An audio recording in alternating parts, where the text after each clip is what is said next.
Sama kayak gue, Ri. Prinsip gue, buat gue, prinsip Budi Adiputro yang paling prinsipil adalah ketika bicara menikah, gue harus menentukan dan memilih dan memutuskan melalui otoritas gue sendiri. Bukan karena otoritas di luar gue.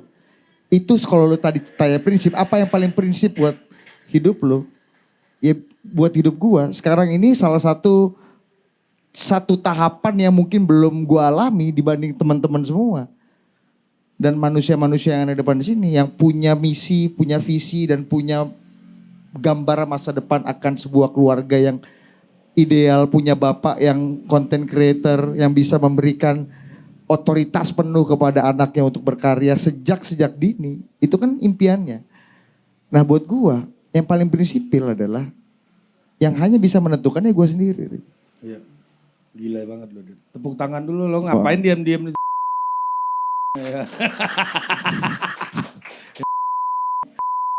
Iya, kalau diam-diam gue di studio aja bikin ini. Gak perlu ada lu semua sini. Iya benar. Iya kan?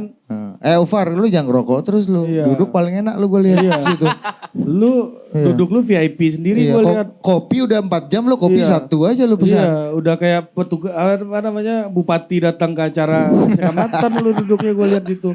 Enggak, tapi dia nanti nanya, dia pasti nanya. Iya, oke. Nah, Harus nanya dia. tapi ya itu menarik tuh Ferry tuh ya. Perubahan, kita bicara change gitu. Iya. Nah gue itu setelah, gue juga seorang bapak, gue punya anak perempuan gitu. Lu kemarin katanya laki-laki.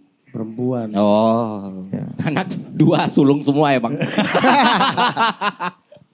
Pengen. Ini masalah keberanian aja, Bos. Iya. Ini masalah keputusan radikal ini kan Dan nggak kemampuan selalu mendobrak batas. Iya, kan gak selalu harus lo ambil kan. untuk semua hal kan gak perlu radikal Fer gitu. Jadi ada 2 hal yang berubah dalam hidup gue setelah punya anak perempuan gitu.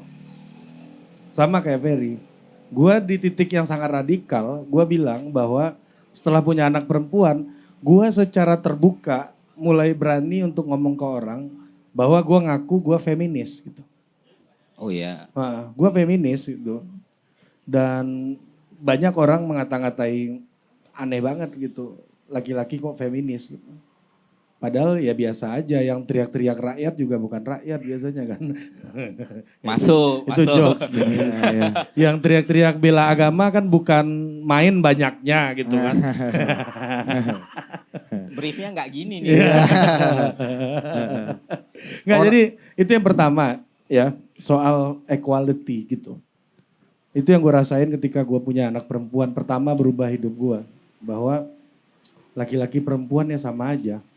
Kayak waktu akikahan gitu, laki-laki itu 2 kambing, perempuan 1 kambing. Kok beda? Iya. Anak gue perempuan, 1 kambing. Ah, mantap nih. Bagus lah, lebih murah.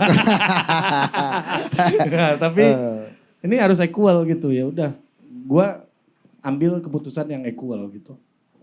Itu hal yang paling simpel gitu. Bahwa melihat laki-laki, gue sebagai laki-laki, gue punya cermin refleksi dari anak gue dan bagaimana gue harus menghormati perempuan dengan kadar yang lebih besar gitu. Itu pertama. Kedua sama kayak Ferry tadi, soal dia nggak boleh mengulangi apa yang gue alami gitu. Yaitu gue diminta untuk sekolah formal, padahal gue punya keinginan lain waktu itu. Gitu. Seniman kan? Ya, mau banyak seniman aja sekolah formal, Bos. Iya kan? Iya, kita mau kayak beliau ini kan. Seniman dan sekolah formal, iya, Bos. kuliah nggak selesai tapi hidup-hidup aja gitu. Tapi Enggak kuliah juga hidup-hidup aja. iya, banyak. tapi pada akhirnya gue dipaksa sebagaimanapun ngambil kuliah formal, gue tetap harus hidup dari hal yang gue cintai gitu. Lu nggak bisa paksa anak lu gitu. Nggak ada orang yang bisa lu paksa di dunia ini, bahkan anak lu sendiri gitu. Ketika orang tua gue paksa gue ngambil sekolah formal, akhirnya gue nggak kerja secara formal juga gitu. Seperti halnya pikiran linear orang-orang tua gue gitu. Pada akhirnya lu harus ngambil keputusan lu sendiri juga. Karena lu nggak bisa mampu memaksa orang dalam waktu yang panjang. Yang bisa lu lakukan cuma buying time aja. Gue mungkin cuma bisa paksa anak gue sampai kapan. Oh cuma sampai titik ini. Habis itu dia harus menentukan sendiri. Ini kayak syairnya Khalil Gibran gitu ya. Pakai mic. Kasih dulu mic. Iya, pakai mic. Anakmu bukanlah anakmu, mereka adalah anak-anak kehidupan. Kasih tepuk tangan lu dong. Buat apa kalian ada di sini? Iya, kau boleh miliki tubuhnya, tapi bukan hati dan pikirannya. Indah Karena kan betul. Orang tua itu busur ya. Yoi. Kita cuma bisa ngarahin kemana anak panah ditembakkan, pada akhirnya kita serahkan pada angin kan. Gokil, Ben. Iya, dan belum tentu arah yang kita tuju dan arah yang kita Sesuai. tentukan itu adalah benar untuk Benar. Iya. anak kita. Lepasnya anak panah itu kan udah di luar kendali si busur. Hmm. Jadi maka arahkanlah dengan tepat gitu. Dan itu pun belum menjamin bakal kena kesasaran kan. Iya. Jadi ya mengikhlaskan anak sebagai. Kalau merasa tidak bisa menentukan arah busur atau tidak bisa bermain panah, sebagian orang yang memilih gue nggak usah main panah aja sekalian. berenang saja Iya. dan berkuda. Atau Gak usah memanah gitu. tapi Anda gak panah, tapi Anda trik aklon. Menarik Bang Budi. Apa? Kan banyak orang yang nggak tahu di sini Bang Budi termasuk orang yang sampai detik ini belum mau berkomitmen dengan apapun, ya kan? Apa sih yang sebenarnya? Ketahuan deh gue. Sekarang tuh ketika ditanya misalnya anggaplah aku seseorang yang kok lu nggak mau sih Bud, kok lu nggak mau nikah, lu takut, lu Iya. pengecut, lu apa sih yang lu pikirin, lu nggak mau punya anak dan lain Fair, sebagainya. levelnya udah gak kayak gitu lagi. Udah nggak. Fair. Iya. Itu mah newbie, gak mau Iya. nikah newbie tuh kayak gitu tuh. Dia udah pasti bisa Gua membalikan itu. dipanggil sama emaknya. Tolonglah kawan lu ini. Iya. Bisik-bisikin lah pelan-pelan katanya. Udah level itu gua. Kalau newbie pasti lu gak mau punya anak, Iya, lu gak mau berkeluarga. Iya, itu newbie. Iya, Ini dan jawaban gue pasti gini, ingat, rezeki, jodoh, dan rezeki, jodoh, kehidupan, dan kematian adalah rahasia Allah. Iya kan? Jadi kalau lu nanya kapan gue nikah, gue akan nanya sama itu lu. newbie. Kapan lu mati? newbie, Iya, kalau ini orang tuanya udah bikin gerakan politik, Bos. Tapi Bud, lu Iya. percaya cinta? Cinta percaya Bang. Oke. Cinta itu ada, cinta itu hidup. Tanpa perlu rumah pun, cinta itu bisa tetap hidup. Nggak perlu cinta itu kita rawat dan kita sediakan rumah supaya dia bisa nyaman, tidak kehujanan. Karena cinta itu adalah barang yang paling kuat. Ketika dia di pinggir jalan, dia haus, dia akan mampir warung, dia akan beli minum. Ketika dia kehujanan, dia akan cari tempat berteduh. Baik di bawah pohon, masuk ke Principil Coffee, atau numpang mobil orang. Gini. Jangan kelamaan pembenaran lu itu. Iya. Enggak, Apa-apa? gua tertarik ketika ada kalimat dia sih. Apa tuh Bang? Ketika lu tadi berbicara dia akan mencari rumahnya, bos. Setidaknya berarti emang dia sendiri masih percaya sama cinta. Dan mungkin husnuzon gua, dia masih mencari cintanya. Mungkin saja Bang. Husnuzon gua. Mungkin saja.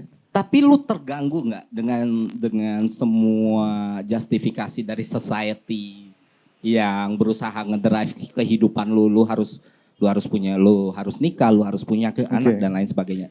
Deep inside lu terganggu nggak sih Bang? Deep inside gua lebih capek sih Fer. Oh. Terganggu enggak? Karena gue merasa sekarang gini, ini adalah sebuah gejala yang makin lama makin banyak. Gejala global. Tadi yang gue sebut di awal, lonely economy sekarang. Kenapa elit global yang lu salahin? Lu yang gak mau nikah salah. Ini elit cari pembelaan global. bos. Lu tolong hargai gue untuk cari pembelaan ini bos. Ya kan?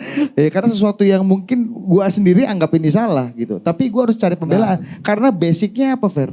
Gue merasa gue belum bisa bertanggung jawab. Oh man. Oh, matilah lu. Dit. Kan udah Iya. bener. Sama diri gue aja gue nggak bisa bertanggung jawab. Sama diri gue aja gue bisa lalai dengan tanggung jawab yang paling prinsipil. Apalagi gue harus bertanggung jawab sama orang di luar Dan otoritas kemudian gua. lu menyerah. Gue nggak menyerah. Apa dong namanya Gue akan memperbaiki untuk semakin tinggi gue bertanggung jawab untuk diri gue. Iya. Tanpa harus mempedulikan dan bertanggung jawab untuk orang lain. Inilah hati-hati buaya-buaya kayak gini nih. Bilang percaya cinta tapi nggak mau berkomitmen. Kalau gue justru gue nggak percaya adanya cinta, Dit. Oh, Iya. menarik, Gimana, menarik. gimana? Orang yang tidak percaya cinta tapi menikah dan Iya. mempunyai keturunan. Iya. Iya. Ini orang yang percaya cinta Iya. tapi tidak, Tidak mau menikah. Ya kadang-kadang pernikahan itu buat gue tuh kayak ini loh. Lu kalau abis lulus SMA terus coret-coret baju kan. Dan lu gak tahu juga maknanya kan. Karena senior lu kayak gitulah, lu ikut juga gitu. Bagaimana tanggapan Bang Budi atas Iya kan? Iya kan? Iya. Nah gue ini dulu belajar sosiologi. Hmm. Ada di masyarakat tuh lu, ya udahlah. Lu harus menjaga ini. Demi keutuhan masyarakat gitu. Hmm. Top. Ya bagi gue ini soal value. Soal Dan lu tadi pengorbanan lu untuk society, pengorbanan lu untuk value dan lu rasa bahwa ini belum tentu gue suka, gue butuh dan gue menikmati. Di situ dong. Bud, Kalau gue dengan sangat sadar, gue butuh, gue menikmati dan gue kayaknya akan pakai formula ini sampai seumur hidup gue. Karena gue menentukan keputusan atas dasar diri gue, bukan value di luar diri gue. Dit, sesuatu yang sudah ada itu udah melalui try and error ratusan tahun. Bos. Ya kan? Dari food and gathering, pembagian kerja, segala macam. Ada proses evolusi. Dan itu dijadikan kebenaran kehidupan kan. Dan ya gue sih berharap jawaban lu agak marxis tadi ya. Maksudnya. Enggak. Bahwa keluarga itu adalah pelanggengan borjuasi. Enggak. Gitu, misalnya. Tapi lu ternyata gak semarxis itu gitu. Gue kan libertarian. Kekuatan individu, keputusan dari satu individu itu Nah, bagi menjadi gua paling gini. penting. Dibanding orang Nah yang itu iya, kenapa gue bilang komunalisme. kenapa gue nggak percaya cinta gue bilang Iya. karena individu itu bisa salah bos. Iya. Individu bisa salah, ngapain lu membebaskan individu yang bisa salah? Loh, Harusnya institusi ini ada nilai-nilai, ada kontrol, ada check and balances. lu itu membantah Lu nggak boleh omongan lu sebelumnya bahwa lu percaya proses hidup adalah perjuangan. Dan di Iya. berjuang itu kadang lu bisa kalah, kadang lu bisa menang, kadang lu tahu oh gerilya pada saat ini lu unggul. Di satu sisi gue main tembak one on one dan itu proses. Makanya itu yang gue bilang. Ya gimana? Justru Kalau lu gua- nggak kasih kesempatan individu untuk memutuskan apa yang terbaik untuk Iya dirinya, makanya. selalu ada otoritas lah. Inilah, Menurut- ini kalau jadi pemimpin kepala negara bos, dia pengen atur semua kehidupan kita sampai cara pipis dan cara boker. Menurut Enggak, tetap kalau bisa lu berdua aja terus, friend. Jangan melibatkan kita. Nggak, ini sebagai penutup nih, Pak. Gua malah menarik. Ini action aja, ini action aja. Gua malah menarik nih. Ini baru konten total politik yang paling oke nih. Ini belum pernah gue sama Ari debat kayak gini nih. Enggak apa-apa, bagus, Iya. bagus. Justru Ya, ini mendidik banyak orang sebenarnya. Seorang Ari Putra dan seorang Budi itu sebenarnya orang yang bertolak belakang. Sangat-sangat bertolak belakang, tapi mereka masih bisa kerja bareng sampai sekarang. Artinya apa? Artinya Sri Mulyani itu bisa. Karena dalam society sekarang, karena dalam masyarakat sekarang, seakan-akan perbedaan itu adalah boundary, sebuah perbatasan yang sangat gak bisa lu tolerir. Perbedaan adalah ancaman. Iya, perbedaan adalah ancaman di masyarakat sekarang. Lu nggak bisa agree to disagree. Padahal sebenarnya lu masih bisa jalan kok walaupun lu punya prinsip-prinsip yang berbeda. Bayangkan kalian mengelola channel YouTube kalian Total Politik itu yang 100.000 subscriber. Oh, selamat tepuk tangan dong udah 100.000 subscriber. Makasih teman-teman ya. Lu subscribe ya semua. Gue cek handphone lu satu-satu abis Iya. ini ya. Nanti keluar yang gak subscribe, awas lu. Karena salah satu hal fenomena di masyarakat yang gue lihat sekarang, entah itu karena apapun ya, yang pasti konstruksi sosial dibangun dengan sesuatu yang rumit. Orang-orang itu melihat sesuatu dengan sangat-sangat binar. Kalau nggak 0 ya 1, kalau nggak A ya B. Dan seakan-akan kalau gua A dan lu B, dan kita nggak bisa bareng. Dan kita nggak bisa menghormati satu sama lain. Nah, adanya adalah, ini membuktikan satu hal lagi, ketika orang berargumen, Orang-orang lebih mikir bagaimana menyelesaikan, bukannya mikir bagaimana menyelesaikan argumen itu agar bisa diterima semua orang, tapi bagaimana memenangkan argumen itu. Yang sebenarnya pointless. Lu menang cuma dapat ego lu, Emisdan. Apakah dengan semua argumen seorang Ari Putra Budi besok akan ke KUA? Enggak. Enggak juga. Enggak juga. Apakah dengan argumen gue Ari akan meninggalkan? Enggak juga. Tapi itu harapan orang tuanya, Fer. Gue harus cuma menyampaikan. Iya. Tapi gini juga, ada sahabat gue, Iya. namanya Budi Adi Putro, pernah mengatakan, gak semua perperangan harus lu menangkan, bro. Ada yang harus lu kalah. Oh itu gitu. gue gak setuju. Kenapa lu berperang kalau lu gak mau menang? Ya karena ya, kata Budi lu tanya dong. Bukan. Kalau lu udah memulai peperangan. Enggak. Coba lu jelasin. Beda. Tafsirnya ada yang salah. Kayaknya tafsirnya ada yang salah nih. Coba. Iya, Lu nggak jelasin dulu. nggak semua peperangan itu lo harus menangkan. Artinya lo udah tahu sebelum gue ini kapasitas senjata gue ini cuman untuk 2 hari. Jadi gue nggak akan bisa nyerang Ukraina dengan kapasitas senjata gue. Kalau gitu nggak usah nyerang. Bukan lu nyerang dulu tapi di tengah jalan lu tahu gue pasti kalah. Disitulah lu bilang kenapa lu udah tahu kalah lu menyerang. Tapi kan kata anak sekarang coba aja dulu. Itu Kan filosofi Bushido ya. Betul. Kayak samurai itu akan bertarung mati-matian ketika dia tahu dia punya peluang untuk mengalahkan lawannya. Iya. Tapi dia akan mundur ketika dia tahu peluangnya 0%. Dan Iya. itu filosofi yang bagus menurut gue. Makanya sebelum peperangannya dimulai ya jangan perang kalau lu tahu bakal kalah. Lu contohlah orang Bali ketika mereka puputan. bukan puputan, lebih ke arah invasi Mataram. Ini apa lagi nih? Satu hal tentang sejarah yang Ini mungkin agak orang- menarik. Gini, kalian pernah bertanya nggak kenapa di Bali itu mayoritasnya masih Hindu Bali, agama Tirta dulu nyebutnya. Satu alasan, karena orang Bali pintar. Karena orang Bali Pintar kayak gini. Mataram waktu itu negara yang sangat besar, kerajaan yang sangat besar, mereka menginvasi kemanapun. Dan ketika mereka sampai di Bali, Bali tahu akan sangat sulit melawan Mataram. Kenapa tidak berkompromi? Ketika Mataram datang, monggo digunakan pelabuhannya, monggo digunakan aksesnya, kita bersahabat, kita berteman. ini Once Mataram Belanda Hindu datang, ya. Ini Hah? Mataram Hindu ya. Enggak, Mataram Islam. Mataram Islam. Iya, yang waktu itu kan sejak daerah Jawa kan dimulai dikuasain. Ini dari sejarah yang gue baca ya. Gue soalnya penasaran dulu kenapa Bali tetap Hindu ya. Di antara sekelilingnya bahkan NTB juga Muslim gitu. Di Pulau Jawanya Muslim. Ternyata ya karena kesadaran masyarakat Bali yang waktu itu melihat ketika dipaksakan maka akan ada perang. Dan akhirnya perang itu akan membuat mereka kehilangan banyak hal. Kenapa mereka tidak bekerja sama dengan Mataram, yang mana itu menguntungkan mereka dan mereka juga menjaga adat istiadat yang tumbuh di masyarakat. Itu hal gitu. yang prinsip. Itu prinsip. Artinya Dan orang Bali akan tetap memilih menjadi Hindu dan menjadi Bali tanpa harus bertarung Dengan menang Mataram. gitu dengan Iya. Mataram. orang Bali tidak menyakiti Mataram, tidak merugikan Mataram, tapi tidak menggandaikan prinsip yang mereka pegang. Dan itu bertahan sampai detik ini.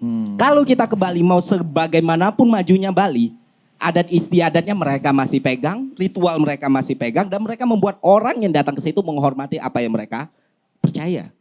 Itu yang langka di Indonesia sekarang. Ya silakan beli jering. Belirik. Beli jering. Ya, apa yang mungkin diungkapkan oleh Ferry ini berdasarkan cerita tentang Mataram ya. Jangan langsung dikorelasiin kenapa Jawa jadi Iya, jangan. ya. Itu biner sekali kalau kayak gitu. Orang sekarang pasti langsung gitu. Kenapa Jawa? Ya, makanya Gitu. langsung dari awal langsung gua portal dulu nih. Portal dulu ya. Yo, karena ya terus terang sebenarnya kenapa sih ini berdua ini kanan kiri gua ini jadi terpantik dengan satu kalimat yang namanya cinta. Karena mereka saling mencintai, Bang. Bener juga. I love you, Ri. Akar dari semua yang ada di sini ya atas nama itu. Kita capek-capek ngomong agama, muaranya cinta. Apapun. Tapi kenapa kita kalau jatuh cinta harus berdasarkan agamamu apa? Kan tai.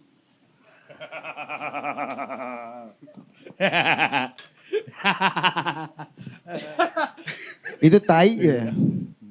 Iya bang, benar tuh. Iya, setuju gue. Iya. Tai itu. Prinsip. Yaitu cinta. Udah yang paling atas itu sebenarnya. Jangan-jangan Tuhan itu adalah cinta itu sebenarnya. Jadi ngapain kita ngomongin prinsip? Kalau udah tahu jawabannya. Kalau kita udah punya cinta. Lakukan dan kembangkan saja. Makanya namanya bercinta ya Bang. Iya. Iya, betul. Betul. Dan bercinta sekarang ada ancamannya agak serius. Jangan bawa ke Oh, situ. belum, ya. Oke. Ya Itu nggak di apa-apa. Safari 24 Oh, aja. iya, iya. Inilah, jangan dibatasi, biarin aja. Salah satu warisan dari kaum feodal nih, biasanya nih ketika membatasi ruang-ruang. Tapi ketika tadi gue memportal mereka juga membatasi ya. Kagak sih. Iya. Iya. Somehow untuk diri kita sendiri kita buat batasan Bang. Itu memang benar. Ya, tadi gue sempet sebelum di sana ternyata orang-orang kita itu banyak membaca, banyak melihat, tapi lupa berpikir. Maka Banyak membaca, Banyak melihat, tapi lupa berpikir. padahal dalam agama jelas kita diminta untuk menjadi kaum-kaum yang berpikir. Iya. Meskipun di awal suruh baca. Ikro, ya kan? Ikro, mikir gitu. Ya itu dia ya, makanya banyak yang terjadi semua dibikin linear. Padahal sebenarnya kan maksud dan tujuan itu ada apa di balik peristiwa kemarin ya. Lu ungkapin dong analisa dan refleksi lu di belakang panggung tadi Bang Riki. Coba dong. Kan pertanyaan lu aja ada apa di balik? Ya itu Iya, dia. Ya, lu tadi ngomong dengan ketika sangat gua ada aha faktor. membuat intonasi yang tajam, harusnya tersentak. Coba ulang lagi Bang. Nah, Ada apa dengan peristiwa?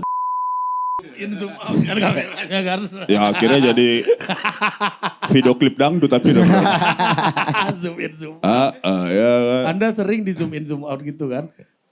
Di sinetron Bang. Ya kan. Coba lah, fair. Ketika kita di sinetron kan kita kan menjadi anak wayang. Anak wayang itu adalah menjalankan apa yang diperintahkan dalang. wayang aja udah menjalankan perintah dalang ya. Apalagi anaknya wayang. Ya itu dia, makanya ada kesepakatan-kesepakatan. Ya, makanya gue percaya sih. Ada prinsip ya. Bisa termasuk bahwa dalam suatu ruang itu pasti ada, jadi aja lah, pepatah lu lah, pepatah Padang. Di mana bumi dipijak, di situ langit dijunjung. Mary juga. Padahal, iya. Seperti itulah. Tentang Bantuan. ruang dan waktu itu ternyata mempunyai banyak sekali bentukannya. Dan nggak bisa disalahkan sebenarnya karena persepsi ya Bang, balik lagi. Ya kembali berpikir sih. Iya. Dengan berpikir itu kita. Ya, ini manusia berpikir itu adalah tindakan terpenting menurut gua. Karena apapun itu, semua yang kita lihat di kehidupan kita itu interpretasi. Misalnya, kalau Budi Adiputro teriak merdeka di sebuah acara kongres partai, maka Budi akan dibilang seorang yang nasionalis. Betul Bang Budi? Iya kan? Ya betul, dia Orang- interpretasinya betul. Iya, orang yang loyal. Nggak ada yang salah dalam terhadap interpretasi. nilai-nilai kebangsaan. Tapi apabila Budi Adiputro teriak merdeka di depan Masjid Baitur Rahmah di Aceh, maknanya jadi separatis. Kalau itu gue nggak ikutan Bang Budi. Iya. Iya kan? Iya. Apabila Budi Adiputro teriak merdeka di Papua, maknanya jadi KKB. Ya. Jadi ini masalah ruang, waktu dan Itu yang konteks. Bang Riki sebut tadi. Iya. Jadi berpikir itu adalah soal memahami ruang dan waktu tadi. Konteks. Iya, konteks. Ketika kita bilang anjing di percakapan saya sama Budi, artinya kami akrab. Iya. Iya kan? Tapi saya bilang anjing di sebuah rapat total politik, artinya saya marah. Nah masalahnya yang ngomong ini nggak bisa mikir, yang dengar juga nggak bisa mikir seringkali bang. Gitu. Coba dulu soal anjing ini tadi. Oke, ketika ini dikemas sebagai suatu tontonan, ada istilahnya penonton panas, penonton dingin. Ini bagus deh istilah penonton panas. Penonton panas adalah membiarkan rongga-rongga pikirannya tidak terlalu terikat seperti skrup. Atau kalau kita berbicara garis, seperti ada garis putus-putus di antara bentuk yang utuh. Mungkin kita ngambil contoh mungkin film-film Iran, film-film A Separation tuh bagus tuh. ya Majid Majidi atau film-film, ya pokoknya banyak lah. Nah itu kita sebut penonton panas. Filmmaker membuat kita berpikir dari tayangan yang dibuat. Tapi ada juga penonton dingin. Penonton dingin, lu mau bikin apa itu gua telan. Diedit ya. Itu. Karena 2 minggu lu kagak nonton tayangan itu, lu masih bisa ngikutin ternyata. Iya benar. Diedit ya kita. Oke, kita bersepakat. Pernah. Keren. Edit. Jangan lupa lu Kevin. Ketika tadi Watermark juga lupa. Lu kasih watermark jangan lupa Kevin ya. Sama stem code. ketika tadi Ari gelisah dengan yang tidak berpikir. Akhirnya gue bertanya, jangan-jangan lu sendiri membuatnya nggak berpikir kali, Ri. Sebisa mungkin ya harus lu ciptakan penonton panas dalam setiap tayangan lu. Dan itu membuat mereka bergairah. Kalau akhirnya lu langsung menstigma orang-orang gitu nggak berpikir, ya ngapain? Ya gue juga bilang gue gak selalu mikir juga masalahnya. Itu tapi kalimatnya agak lupa tadi diungkapkan Enggak kan gue bilang dalam ya. rangkaian kalimat Enggak kan yang gue panjang bilang tadi. yang ngomong juga belum tentu mikir. Kata gua kan. Ya itu gue yang ngomong gitu. Nah tapi ini menarik bang. Salah satu hal yang menurut gue ini hal yang prinsipil dan belum bisa gue lakukan. Apa yang dilakukan Ferry Irwandi. Komen YouTube-nya itu dibalas terus bos, semuanya bos. Oh. Ya kan, terutama yang substantif gitu. Yang mengajak perdebatan yang menghasilkan penonton panas tadi. Yang Bang Riki bilang gitu. Penonton berpikir Iya, tadi ya. penonton panas gitu. Nah Fer, lu kurang kerjaan atau apa maksud lu gitu loh. Maksud gua, kalau bagi gua ya ketika karya dilempar ke publik, berarti the order is dead. Setuju. Nah, lu mencoba menghidupkan lagi Enggak. gitu loh. Lu kenapa lu jawab gitu? Ya itu, kurang kerjaan. Gini bang. Gue termasuk aneh ya. Ketika gue melihat seseorang yang punya pemikiran yang sangat berbeda dengan gue. Tapi dia teguh dengan pemikiran itu. Dia punya prinsip atas hal itu. Gue sangat menghormati hal tersebut. Meskipun itu salah. Dan Lu anggap salah dan itu memang kenyataannya salah. Dan misalnya itu salah. Misalnya, Iya. gue gak bilang itu salah ya. Iya. Misalnya itu punya kontradiksi yang 180 derajat dari apa yang gue pikirkan. Iya. Tapi at least dia mencoba berpikir. Itu yang lu hargai. Itu yang gue hargai. Kenapa? Dengan lu hadir, dengan lu komen, dengan lu balas. Betul. Dan Lu berdiskusi dengan dia. satu hal yang orang sering bilang, konten-konten gue bikin orang pintar. Salah. Gue jadi pintar karena mereka. Serius. Ini kayak politisi bos. Oh iya. Bukan saya, tapi rakyat yang memberikan energi pada saya. Rakyat Anda semua adalah energi buat saya. Salah ngomong sama Bang Budi. Tapi serius. Misalnya kayak gini. Bisa Apa yang digocok. bikin adiksi terhadap konten itu sebenarnya, yang bikin gue bertahan sampai sekarang bikin konten adalah, gue memahami sesuatu. Misalnya gue berpikir bahwa gue memahami sesuatu dan itu gue share.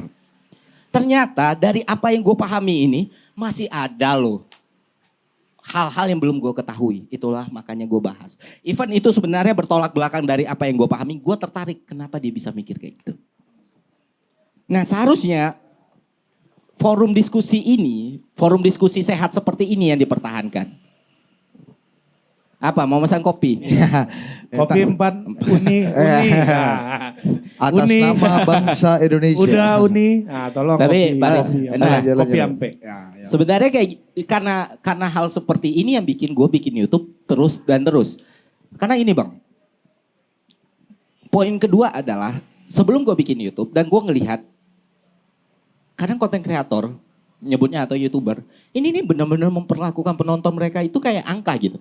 Oh. Dan gue tidak bilang gue tidak melakukan hal yang sama ya who knows di masa depan nanti atau Tapi bagaimana. ya, angka Anda lebih banyak daripada Iya. Bukan gitu bang. Karena angka ini Anda dapat angka yang lebih banyak lagi dari yang punya angka-angka lebih besar Nah, ya kan. Karena gue nggak mau, karena gue tahu jadi ini orang effort loh untuk konten lu gitu. Dan membalas sekedar nge-like itu nggak akan bikin lu kekurangan apapun. Dan so far gue masih punya waktu untuk itu ya gue lakukan. Dan itu nggak ada yang gue take it personal. Gitu. Justru itu jadi gairah lu untuk semakin Kesempatan gue belajar karena gue masih sangat bodoh. Gue senang ketika channel YouTube gue jadi tempat diskusi orang-orang gitu. Gue termasuk orang yang percaya bahwa lu boleh mengkritik sesuatu tanpa harus memberikan solusi. Lu boleh kritiklah apapun dengan sekeras mungkin yang lu bisa gitu. Selama lu nggak menyalahi hukum yang ada. Go. Makanya gue nggak pernah ngapus komen, gue nggak pernah iniin komen kecuali orangnya udah take it personal duluan misalnya. Kayak Misalnya langsung di YouTube mereka nyari DM Instagram gue terus ngatain dan itu nggak gue bales maksudnya ngatain hal yang sama. Gue tanya, Lu layani tuh. lu Biasanya kan- kenapa? Iya. Ada kadang iseng kan? Karena pasti kita orang-orang content creator yang Ferry ada itu itu. nggak hanya melayani bos. Gue pernah dapat cerita, ditemuin, didengerin, diladenin debat berjam-jam di warung kopi. Ini warung kopi ini buat itu. Karena selesai di YouTube suruh Iya. kesini. Dan 80% yang hadir ini karena debat sama Ferry. Gak selesai. Tapi memang karena menarik dan gue kan bukan konten kreator gede selagi masih ada. Oh ya nanti kalau udah ini ya mungkin waktunya semakin berkurang gitu. Jadi karena kesempatannya ada, waktunya ada, why not? Kalau nggak ada ya gue nggak menjanjikan apapun gitu. Karena mereka ini manusia bukan mesin. Orang yang nonton itu confuse-nya manusia loh yang nonton yang menyediakan waktu untuk memberikan lu keuntungan. Dan lu nggak perlu memperlakukan mereka kayak raja, lu nggak perlu melayani mereka kayak raja, lu cuma perlu memperlakukan mereka kayak manusia. That's it. Makanya kalau Bang Ardi nanya kenapa aku sering berinteraksi dengan penontonku ya, karena aku adalah penonton juga. Gitu. Tapi energi itu datang dari mana, Fer? Dari jual kaos itu. Iya. Dari jual kaos, dari headset. Berpikirnya padang banget. Berpikir. Lagi-lagi ada angka di balik ya, usaha jual itu kan. kopi. Prinsipil. Itu kan semua kalimat-kalimat normatif untuk jual. Enggak, gue nggak jualan. Gue gak jualan. Tapi dukung dengan kaos ini. Iya. gitu. Tapi gue gak maksa. Iya. Anda silakan beli kopi, ini nggak ada HTM-nya, tapi beli kopi. Kalau nggak mau beli juga nggak apa-apa. Iya, nah seperti itu. Masa lu nggak Akhirnya beli? gue kan memberikan kedaulatan kepada mereka. Orang boleh datang nggak ada ATM. Betul. Tapi kalau lu pengen bikin gue kaya, belilah kopinya. Tapi kalau nggak pengen ya sudah nggak apa-apa. Berarti Manusia kok kedaulatan kok dibatasi kok. Iya. Nah makanya kita debat lebih paradigmatik nih, Fer. Berarti lu kapitalis dong. No, Kok no? No. Apa salahnya kapitalisme? salah. Wah gimana? Nah, Ini menarik deh. Apa salahnya kapitalisme? Salah. Yang bertahan dan itu kalau bahasanya senior Ari namanya Riza Malarangeng, kapitalisme bisa hidup dan berkembang dan menang sampai saat ini karena itu esensi dari the nature of humanity. And the Gini. nature of dynamism. Gini, tergantung bagaimana kita mendefinisikan kapitalisme itu Ini supaya sendiri. keren aja bos. Iya, oh iya. Karena kapitalisme itu sendiri, karena waktu itu ada ya 10 bulan, jadi semua buku-buku yang berkaitan dengan itu, yang pasti Das Kapital lah ya, Das Kapital, terus gue nyari-nyari bukunya Alan Meskin Woods yang mendefinisikan apa itu kapitalisme. Karena gini, yang jadi problem dari kapitalisme itu sendiri adalah jangankan untuk meruntuhkan kapitalisme, mendefinisikan kapitalisme aja kita itu sering melenceng. Apa itu kapitalisme? Kapitalisme apakah niatan manusia untuk mendapatkan untung sebesar-besarnya. Akumulasi.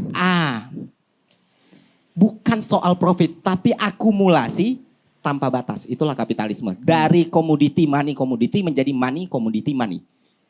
That's the point yang dibilang Marx terhadap kaum borjuis yang waktu itu di revolusi Prancis ya. Yeah. Borjuis sama proletar, masyarakat pekerja itu bekerja sama menjatuhkan feodalisme. Ketika feodalisme sudah jatuh, masyarakat pekerja hidup nggak ada yang berubah. Selanjutnya kekuasaan dipegang oleh para borjuisme. Inilah yang dikatakan Marx sebagai orang-orang yang mengakumulasi nilai tanpa batas itu tadi. Jadi sebenarnya bukan mencari orang dagang untung itu bukan kapitalisme.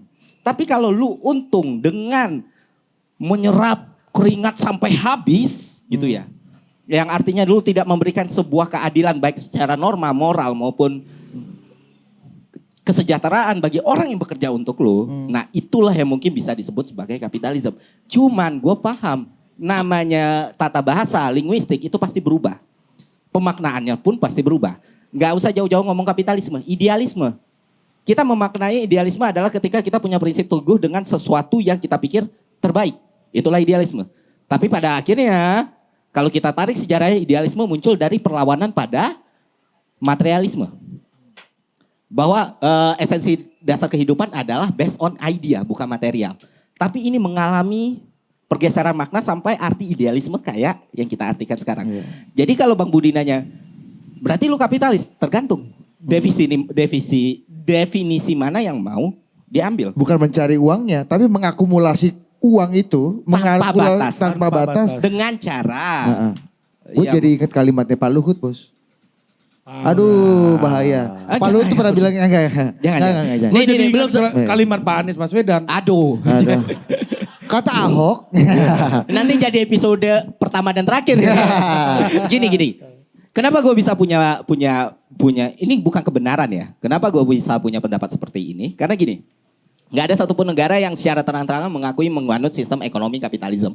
No, nggak ada. Coba cari. Ekonomi kerakyatan. Nah, campuran. Ya, welfare state. Nah, gini. Kesejahteraan. Karena gini, kalau kita tarik lagi, ini kan tatarannya berarti kita bicara filsafat ekonomi ya. Ini sorry ya kalau misalnya ini. Nah, ketika kapitalisme itu dipakai untuk jadi satu sistem ekonomi, maka kenapa negara-negara itu tidak menggunakan, wah gue menganut sistem ekonomi kapitalisme nih. Karena pada awalnya kapitalisme itu muncul dari ejekan Marx kepada kaum-kaum borjuis gitu. Dan dengan mengakui diri lu kapitalis, ya berarti lu jahat dong. Makanya seorang kapitalis gak akan mengakui dirinya kapitalis. Anehnya banyak yang orang yang mengaku dirinya kapitalis. Sekarang 80% kapitalis mengaku dirinya filantropis. Betul. 80% filantropis mengaku dirinya kapitalis. Enggak gitu.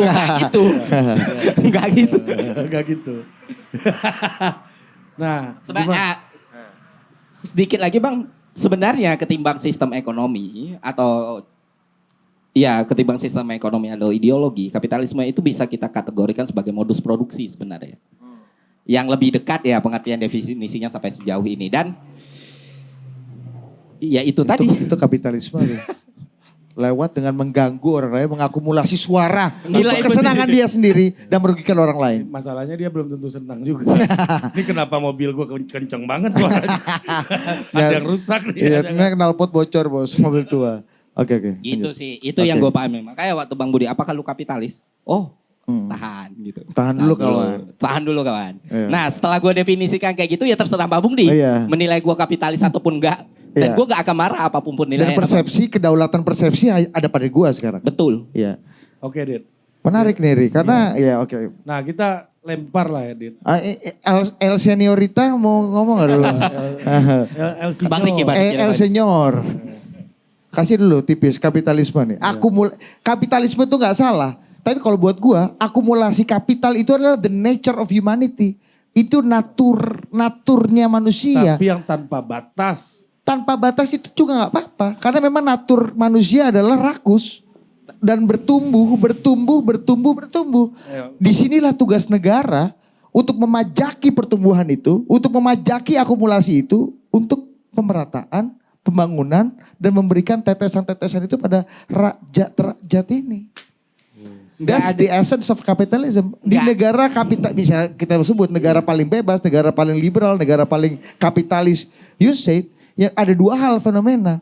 Pajaknya tinggi sekali, artinya ada keinginan dan ada kesadaran yang mutlak dari negara, otoritas yang dia percaya untuk membagikan, mendistribusikan ketidakadilan akumulasi ini kepada orang-orang yang merasa berhak. Itu pertama.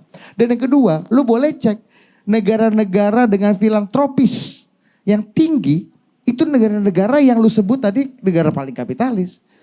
Warren Buffett tahun 2008-2009 gue ingat sekali kalau nggak salah, itu filantropinya dia itu hampir 500 triliun. Itu hampir sama kayak APBN Indonesia. Artinya orang bekerja seumur hidup luar biasa mengakumulasinya pada sampai satu titik tertentu, deng. Gue kasih nyoh duit gue 500 T. Gue sumbangin. Lu kok beda terus sama orang dari tadi? Ya. Emang punya prinsip lo. Gini, Bang. Prinsip gue yang penting beda. Nah gini. Sebenarnya makanya gue nggak pernah mengkategorikan kapitalisme itu sebagai sistem ekonomi. Ada satu hal fundamental yang sering salah diartikan orang adalah kapitalisme itu bisa hidup di sistem negara apapun, Bang. Misalnya Gue menolak komunis konsep, di Korea Utara gimana kapitalisme hidup? bagaimana praktek kapitalisme dalam Nah. Korea Utara. Gue kasih kesempatan Mbak Budi untuk memikirkan pertanyaan itu sekali lagi gitu. Enggak. Karena gue menganggap Bang Budi pintar. Iya, enggak itu pertanyaan tuh. Iya, kan lu bisa enggak.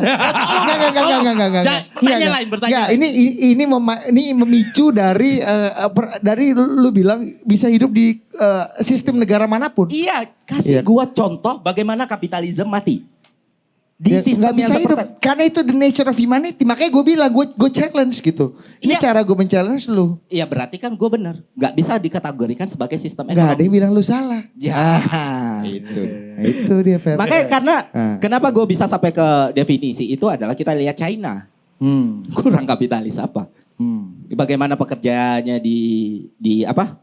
Dieksploitasi habis-habisan, bagaimana waktu kerjanya habis-habisan di negara komunis. Ya. Nah, itulah yang membuat gua oke, ini kayaknya perlu gue definisikan ulang nih. Nggak mungkin gue menjatuhkan kapitalisme kalau mendefinisikannya gue salah. Nggak mungkin gue alerta, tapi artinya aja gue nggak tahu apaan. Ya, itulah buat teman-teman ini kan pejuang-pejuang Nggak kiri apa-apa, ini kan. terserah teman-teman Hah? mikirnya Nggak apa-apa? kayak gimana. Nggak apa-apa. Jadi Ada yang bilang gini, ada giumnya. Kalau lu umur 20-an lu nggak kiri, lu nggak punya hati. Oh. Kalau lu umur 40-an lu masih kiri, lu nggak punya otak. Katanya. Begitu. pada Tapi, akhirnya kiri selalu tertampar realita ya. Nah, ada pepatah juga yang mengatakan kiri tanda tak mampu. Wah, kalau udah mampu nggak kiri ya. Kiri bilang. Gitu. Kasih dulu. Mit. Halo, ya, Bang, Senior. Bang. El Senior. Apa nih? Enggak. Mau yang mana? Oke. Enggak ada, terserah lu aja lu mau ngomong apa. Kalau di seni ada eksploitasi tanpa batas nggak ya? Apakah sinetron Menarik stripping itu adalah Menarik ilmu, Bang. akumulasi? Iya. Menarik karena Pertanyaan lu Iya, cerdas. Bang, Enggak sedungu pertanyaan apakah di Korea Utara ada kapitalisme, Pak. Enggak fair. Memang itu dongo, fair. Eksploitasi, ya mungkin karena para seniman itu bekerja dengan pemikirannya ya, termasuk sisi craftsman-nya lah, bergabung Craftsman itu apa, Senior? ke skill ability apa kemampuan dalam keterampilan craftsman. Iya itu karena mereka dikaruniai tak perlu gua tuliskan tapi bisa gua gambarkan. Nah, para perupa baik itu pelukis, pematung dan kaum-kaum lainnya ketika lu berbicara tentang eksploitasi, ya justru yang paling kuat menyuarakan itu mungkin Ferry bisa menguatkan justru kaum seniman sebenarnya, pemicunya, pemantiknya. Semuanya itu dari situ sebenarnya segala macam pergeseran ini terjadi. Makanya ketika lu berbicara eksploitasi ya mungkin dari zaman Renaissance udah dilakukan oleh para seniman-seniman itu. Sampai saat ini. Cuman kalau buat di ranah tempat kita berpijak ini, ya mungkin belum terdeteksi aja. Atas nama Ricky Malau. Ini yang mana nih Mas? Tutupnya sama semua nih kita nih. Apa? Ya kan, sementara pemikiran kita beragam. Yeah. Tapi kopinya diseragamkan. Iya. Ini orde baru di dunia. Asas tunggal bos. Jadi kan dia mancing seniman ini. Tapi seniman itu lebih nyaman di orde baru apa di orde sekarang? Pertanyaan mengerikan. Enggak, biasa aja. Enggak. Gue pengen nanya hal prinsipil gitu. Pengekangan politik itu berimbas pada ekspresi kekaryaan nggak? Bukan Golkar ya. Justru sifat manusia ketika dikerangkeng, dia malah berpikirnya lebih tajam. Wow. Justru ketika dibebaskan, ya bukan gua ngejek era sekarang ya, malah terasa tumpul. Oh, maksud Anda anak TikTok ini lembek gitu maksudnya. Gen Z ini lembek gitu maksudnya. Mungkin itu naturnya manusia, Bang. Kayak kata ini Bang Budi tadi. Nature-nya manusia adalah mencari solusi ketika dia mau mati. Mencari apapun yang bisa dipegang supaya Soal nggak dia ini masih ya. hidup. Kayak kalau kata Jokernya Dark Knight kan. Dia senang membunuh manusia dengan pisau, bukan dengan pistol. Karena dengan pisau dia bisa melihat karakter asli manusia bagaimana. Gitu. Kalau dengan pistol selesai sudah. Makanya mungkin kerangkeng yang Bang Ricky maksud adalah ya itu. Orang bakal berkembang ketika mereka semakin dibatasi. Ya itu nature-nya manusia. Itulah kenapa lebih sehat buat kreativitas dan kekaryaan kita. Kalau kekuasaan ini terus berulang, diperpanjang. Karena seniman akan merasa, oh inilah demokrasi pengekang gitu. Eureka. Disinilah karya-karya indah monumental akan lahir. Ketika kekuasaan makin lalim dan otoriter. Laut yang sukses tidak lahir dari ombak yang tenang. Nah. Ini pembenaran. Oke, ini bukan pembenaran. Di negeri yang masih banyak orang-orang yang bodoh dan tidak berpendidikan. Ini Pengekangan Dibutuhkan pemimpin yang kuat untuk menggerakkan negara itu.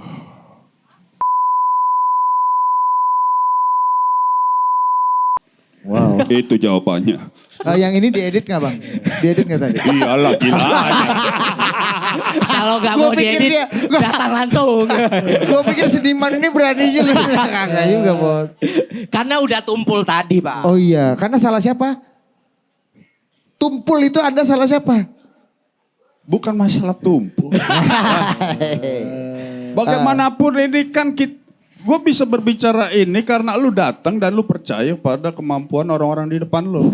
Tapi ketika ini ditayangkan sampai nanti ke Bondowoso, Purbalingga ya kan. Termasuk ya. Jadi dikekang apa enggak bang sehingga muncul? Itu dia. Bagaimana akhirnya kita harus berpikir ada apa. Mantap juga. Tapi serius ini acara menyenangkan karena Iya kan? ya karena gue di konten gue gak, waduh gue harus menyederhanakan bahasanya gimana nih gimana. Iya. Kalau ini kan ya udahlah gue serahin Bang Ari Bang Budi aja. Iya. Nasib dan hidup saya. Aman lah. Tenang. Selama negara ini masih demokratis. Iya. Selama kita masih punya teman eselon 1 yang banyak ya, lu aman lah Fer.